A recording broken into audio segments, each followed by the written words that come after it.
أعوذ بالله من الشيطان الرجيم. بسم الله الرحمن الرحيم. يا بني إسرائيل اذكروا نعمتي التي أنعمت عليكم وأوفوا بعهدي أوف بعهدكم وإياي فارهبون. وآمنوا بما أنزلت مصدقا لما معكم ولا تكونوا أول كافر به ولا تشتروا بآياتي ثمنا قليلا وإياي فاتقون. ولا تلبسوا الحق بالباطل وتكتموا الحق وأنتم تعلمون. وأقيموا الصلاة وآتوا الزكاة واركعوا مع الراكعين. أتأمرون الناس بالبر وتنسون أنفسكم وأنتم تتلون الكتاب أفلا تعقلون. واستعينوا بالصبر والصلاة وإنها لكبيرة إلا على الخاشعين الذين يظنون أنهم ملاقو ربهم وأنهم إليه راجعون. يا بني إسرائيل اذكروا نعمتي التي أنعمت عليكم وأني فضلتكم على العالمين.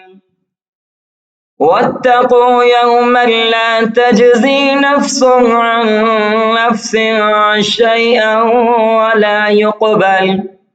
ولا يقبل منها شفاعة ولا يؤخذ منها عدل ولا هم ينصرون.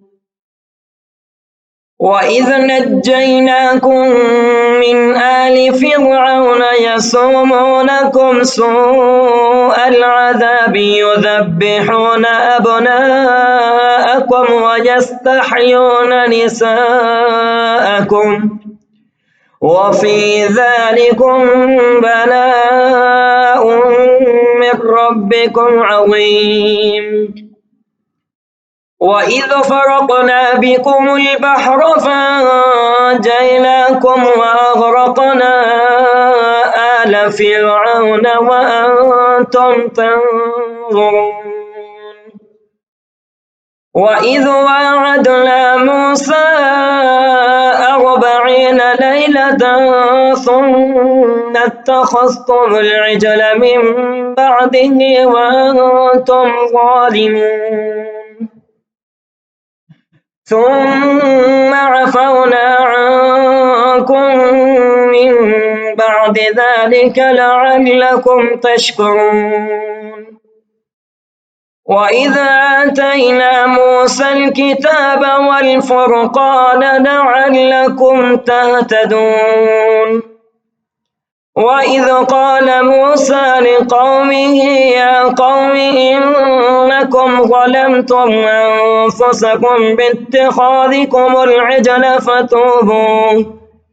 فتوبوا إلى بارئكم فاقتلوا أنفسكم ذلكم خير لكم عند بارئكم فتاب عليكم إنه هو التواب الرحيم. وإذ قلتم يا موسى لن نؤمن لك حتى نرى الله جهرة فأخذتكم الصاعقة وأنتم تنظرون. ثم بعثناكم من بعد موتكم لعلكم تشكرون.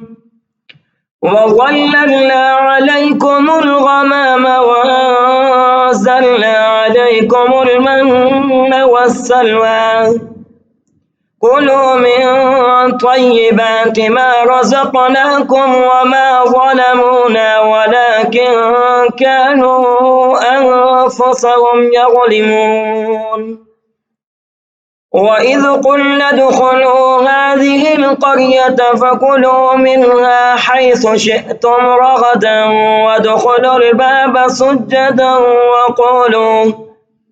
وقولوا حطة نغفر لكم خطاياكم وسنزيد المحسنين فبدل الذين ظلموا قولا غير الذي قيل لهم